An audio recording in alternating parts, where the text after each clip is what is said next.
ఏపీలో మద్యం బాబులకైతే ఆ నూతన ప్రభుత్వం రాబోయే ఆ ఎన్డీఏ ప్రభుత్వం టీడీపీ ప్రభుత్వం అయితే ఒక శుభవార్తను ముందే చెప్పింది.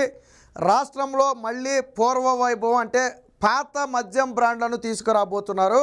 జగన్మోహన్ రెడ్డి తెచ్చినటువంటి పిచ్చి మద్యం జే బ్రాండ్స్ మద్యం ఏదైతే ఉందో దాన్ని పూర్తిగా తొలగించడంతో పాటు గతంలో ప్రభుత్వ ఆధీనంలో నడిపి అడ్డగోలుగా దోచుకుని తాడేపల్లి ఖజానా నింపుకున్నారు.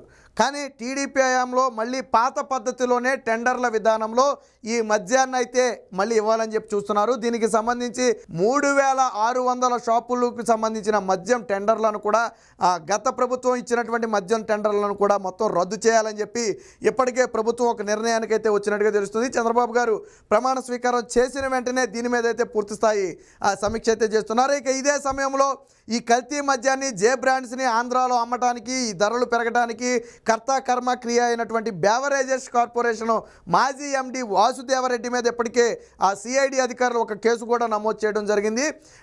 ఆయన హైదరాబాద్లోని ఆయన నివాసంలో సోదాలు చేయడంతో పాటు ఇక్కడ ఆఫీసు నుంచి తరలించినటువంటి ఏదైతే ఫైల్స్ కానివ్వండి, హార్డ్ డిస్కులు కానివ్వండి, ఆ కంప్యూటర్లు కానివ్వండి, వీటన్నిటినీ కూడా హైదరాబాద్లోని తన ఇంట్లో స్వాధీనం చేసుకోవడంతో పాటు ఆ 3 కేసులు అయితే ఆయన మీద అయితే నమోదు చేయడం జరిగింది. ఇక ఇదే సమయంలో ఆంధ్రాలో గతంలో ప్రతిపక్షంలో ఉన్నప్పుడు చంద్రబాబు గారు ప్రచారం సందర్భంలో చెప్పారు, ఈ జే బ్రాండ్స్ మొత్తాన్ని కూడా తొలగించి మళ్ళీ పాత మద్యం విధానాన్ని తీసుకొచ్చి పాత మద్య బాటిల్లో పెడతామని చెప్పారు. వాస్తవానికి మనం టెండర్ల విధానంలో ఇచ్చేస్తే ఆటోమేటిక్గా వాళ్ళకి కావాల్సిన మద్యం తెచ్చి పెట్టుకుంటారు. ఇదే సమయంలో ఈరోజు పొద్దున్నే తయారు చేసి సాయంత్రమే వదిలేస్తున్నారు. మీరు తాగే జే బ్రాండ్స్ మొత్తం కూడా ఎక్కడివి అనుకుంటున్నారు? ఆంధ్రప్రదేశ్లోని ఈ గల్లీలోనూ ఆ గల్లీలోనూ తయారు చేసిన మద్యం అది మొత్తం కూడా ఆంధ్రప్రదేశ్ లోకల్ మద్యం మీరు తాగేది. బయట నుంచి వచ్చిన మద్యం ఒక్కటి కూడా లేదు. ఎందుకు బయట నుంచి మద్యం షాపులు రావట్లేదు అంటే, మద్యం బ్రాండ్స్ పెట్టట్లేదు అంటే ఇదా ప్రభుత్వ నియంత్రణలో ఉంది. ఏం చేయాలి? బాటిల్కి అదనంగా దాని ధరను బట్టి 150 నుంచి 300 వరకు కమిషన్ చెల్లించాలంట. అది ఎవరికి వెళ్ళద్ది? అనధికారిక కమిషన్ తాడేపల్లి ప్యాలెస్కి వెళ్ళద్ది. సో 300 రూపాయలు బాటిల్ మీద అదనంగా పెడితే అది ఎవరి మీద వేయాలి భారం? మళ్ళీ ప్రజల మీదే వేయాలి భారం. అంత రేటు పెడితే బాటిల్ కొంటారంటే కొనకపోవచ్చు. అయినా అంత కమిషన్ చెల్లించడం ఇష్టం లేక మాకు ఇతర రాష్ట్రాల్లోనే మాకు వ్యాపారాలు బాగున్నాయి అని చెప్పి ఆంధ్రాకే రావడం మానేశారు. దాంతో మనకి ప్రెసిడెంట్ మెడలు, భూమ్ భూమ్ బీరు, లేకపోతే ఇంకోటి లాంటి జగన్మోహన్ రెడ్డి తన జే బ్రాండ్స్ మొత్తాన్ని తీసుకొచ్చి ప్రజలను ఎత్తిన పెడితే ఎంతమంది జగన్మోహన్ రెడ్డి మద్యం దాగి 5 ఏళ్లలో ఆసుపత్రి పాలయ్యారు, ఎంతమంది చనిపోయారు. రాకేష్ మాస్టర్ ఏంటి పరిస్థితి? భూమ్ భూమ్ బీరు తాగితే ఏమైంది మనం చూసాం.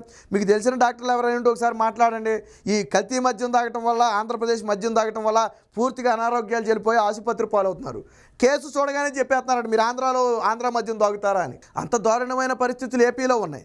గతంలో తెలుగుదేశం పార్టీ ఈ శాంపుల్స్ని ఇతర రాష్ట్రాలకు పంపి టెస్టులు చేపిస్తే అది పూర్తిగా ఆరోగ్యానికి హానికరమైన పదార్థాలు ఉన్నాయి, తాగకూడదు, అది విషంతో సమానమని చెప్పి నివేదికలు వస్తే అయినా కానీ పెడచెవిని పెట్టారు తప్ప పట్టించుకోవాలి. బీజేపీ అధ్యక్షురాలు పురంధేశ్వరి కూడా శాంపిల్స్ ఇతర రాష్ట్రానికి పంపి చేపించి దాన్ని తర్వాత నివేదికను కేంద్రానికి పంపింది. చర్యలు తీసుకోవాలి ఖచ్చితంగాని. ఇక అన్నిటికీ మించి అతిపెద్ద లెక్కర్ స్కామ్ ఇది. ఢిల్లీ లెక్కర్ స్కామ్ అనేది 1%. ఇది ఆ లెక్కతో పోస్తే 100% లెక్కర్ స్కామ్. ఇది 1000 కోట్ల స్కామ్. ఇది మొత్తం కూడా తాడేపల్లి ప్యాలెస్కే. ఎక్కడ కూడా ఆన్లైన్ పేమెంట్ ఉండదు. చూడండి, కేవలం డబ్బులు చేత్తో కట్టాలి అంతే. ఆన్లైన్ పేమెంట్ పెడితే లెక్క అదంతా. అందుకని గతంలో పురంధేశ్వరి ఒకసారి ఇన్స్పెక్షన్కి వెళ్తే, ఒక బ్రాందీ షాప్కి వెళ్తే ₹1,00,000 మద్యాన్ని దాదాపుగా అమ్మినట్టుగా ఉంది. 10,000 రూపాయలు మాత్రమే ఆ నివేదికలో చూపిస్తున్నారు. అంటే అక్కడ రాసి ఉంది. మిగిలిన 90,000 ఎక్కడికి పోతుంది అంటే దొడ్డిదారిని పోతుంది. పైగా షాక్ కొట్టే విధంగా ధరలు పెంచడం అంట. మద్యాన్ని పూర్తిగా నిషేధిస్తామని చెప్పి మాట తప్పి మడమని తిప్పిన వ్యక్తి జగన్మోహన్ రెడ్డి. నేను మళ్ళీ నిషేధించిన తర్వాతే ఓట్లు అడుగుతానని చెప్పి పెద్ద మగరాయిలాగా చెప్పాడు. చివరికి చేతగాని సన్నాసిలాగా మళ్ళీ మద్యాన్ని నిషేధించకుండానే వచ్చి ఓట్లు అడిగాడు. సరే, ఓట్లు అడిగినందుకు ప్రజలు బుద్ధి ఎలా చెప్పాలో అలా చెప్పారు అనుకుంటే అది వేరే విషయం. కానీ ఇప్పుడు దీనికి ఆల్రెడీ ధరలు కూడా నిర్ణయించినట్టుగా తెలుస్తుంది. టెండర్కి సంబంధించి రూరల్లో అయితే 45,000, అర్బన్లో అయితే 55,000 రూపాయలు తిరిగి రావు, డిపాజిట్ చేయాలి. మనం లక్కీ డ్రా లాగా తీయటమే, అందరి ముందే తగిలితే తగలొచ్చు. ఇందులో ఎటువంటి కుట్రకోణం ఉండదు, ఎవరి ప్రాబల్యం ఉండదు, ఎవరి ఇది కూడా ఉండదు. సో తగిలితే తగలొచ్చు. సో ఆ విధంగా తీసుకొచ్చే ప్రయత్నం అయితే చేస్తున్నట్టుగా తెలుస్తుంది. ఏది ఏమైనా మొత్తంగా చంద్రబాబు గారు వెంటనే పాత మద్యాన్ని ఏదైతే 2014 నుంచి 19 వరకు రకరకాల దేశంలో దొరికే అన్ని బ్రాండ్లు మన ఏపీలో కూడా దొరికాయి. దరిద్రం ఏంటంటే జగన్ వచ్చిన తర్వాత ఈ బ్రాండ్లు దేశంలో ఎక్కడో దొరకదు. నేను చెప్పాక జే బ్రాండ్స్ ఇవి ఓన్లీ ఆంధ్రప్రదేశ్కే పరిమితమైన బ్రాండ్స్ ఇవి. వేరే రాష్ట్రానికి తీసుకెళ్తే ఈడ్చి కొడతారు. ఎందుకనంటే అవి మొత్తం కూడా కల్తీ మద్యం కాబట్టి ఆ రాష్ట్రం టెస్ట్ చేస్తే అందులో కల్తీ బయటపడద్దు కాబట్టి వీళ్ళు కూడా రాష్ట్రం దాటి పోరు. ఈ గల్లీలో తయారు చేస్తారు, రాష్ట్రం మొత్తం వేసేస్తారు. పొద్దునే తయారు చేస్తే సాయంత్రానికి షాపుల కంట. ఇదే మరీ దౌర్భాగ్యం. వాస్తవానికి మద్యాన్ని తయారు చేయడానికి ఒక ప్రొసీజర్ ఉంటుంది, అది కొంతకాలం నిల్వ ఉంచాలి, తర్వాత దాన్ని మార్కెట్లోకి విడుదల చేయాలి. అలాంటివి ఏమి ఉండవు. పొద్దునే తయారు చేయటం, సాయంత్రానికి వదిలేయటం. ఎంతమంది కల్తీ మద్యం వల్ల ప్రాణాలు కోల్పోయారో మనందరికీ తెలుసు.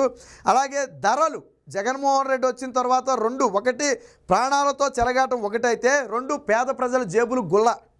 ఏంటంటే షాక్ కొట్టే విధంగా ధరలు పెంచితే తాగడం మానేస్తాడంట. బుద్ధున్నాడు ఎవడైనా తాగడం మానేస్తాడు, అవసరమైతే తినడం మానేస్తాడు, ఇంట్లో ఇవ్వటం మానేస్తాడు తప్ప తాగడం మానేస్తాడా? అది జరిగే పనేనా? ధరలు పెంచడం వల్ల ఎవడో తాగడం మానేడు. వాడిలో రియలైజేషన్ ఏదైనా వచ్చి వేరు కారణాల వల్ల మానేస్తే తప్ప తాగడం అనేది ఎవడో మానేడు. మరి అలాంటి దిక్కుమాలిన సలహా ఎవడిచ్చాడు? అదంతా ఉత్తిదే. మద్యం ధరలు పెంచిన వాళ్ళు తాగుతారని తెలుసు, ఆదాయం వస్తుందిగా దండిగా.